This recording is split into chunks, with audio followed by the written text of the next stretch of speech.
இந்த டிராக்டர் கொண்டு வரான், ஏற்கலப்பே முடிக்கிறான், மாடுகளை முடிக்கிறான். மாடை ஏன் முடிக்க வேண்டியது இருக்கு?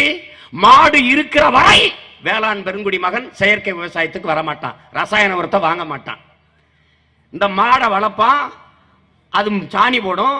அந்த சாணி எடுத்து எடுத்து உடனே ஒண்டி நிலத்துல கொட்டுறது இல்ல. ஒரு சாணி குழி இல்லாத வீடு இருக்காது, அந்த சாணி குழியை கொட்டுவான். மாட்டுக்கு போடுற வைக்கோல் அதை கொட்டுவான், மாட்டுக்கு போடுற புல் அது மிச்சம் இருக்கும் அதையும் கொட்டுவான். அது மக்கி அப்படியே உரமாகும். அது விவசாய காலம் முடிஞ்ச பிறகு மாட்டு வண்டியில ஏற்றி கொண்டு போய் அல்ல தலைச்சுமையா கொண்டு போய் அந்த நிலத்துல தூவி விடுவான், அது உரமாயிரும். இந்த மண்ணு கெடாது வளமாக இருக்கும். இந்த இயற்கை உரத்தை இட்டு விவசாயம் செய்கிற போது ஆடுகளை கிடையமர்த்துவான், அது புழுக்கையை போடும், அங்கே சிறுநீர் கழிக்கும், அதெல்லாம் உரம், மண்ணுக்கு வளம். அப்ப அந்த இந்த இயற்கை உரத்தை கொட்டுகிற போது அந்த ஆட்டுச்சாணி, அந்த ஆட்டு புழுக்க மாட்டுச்சாணி பயிர்களின் செடிகளின் வேர்ல இருக்கிற போது கொஞ்சோண்டு தண்ணி இருந்தா போதும், சொத சொதனி ஈரத்தை பிடிச்சு வச்சுக்கிறோம், பல நாட்கள் காய விடாது.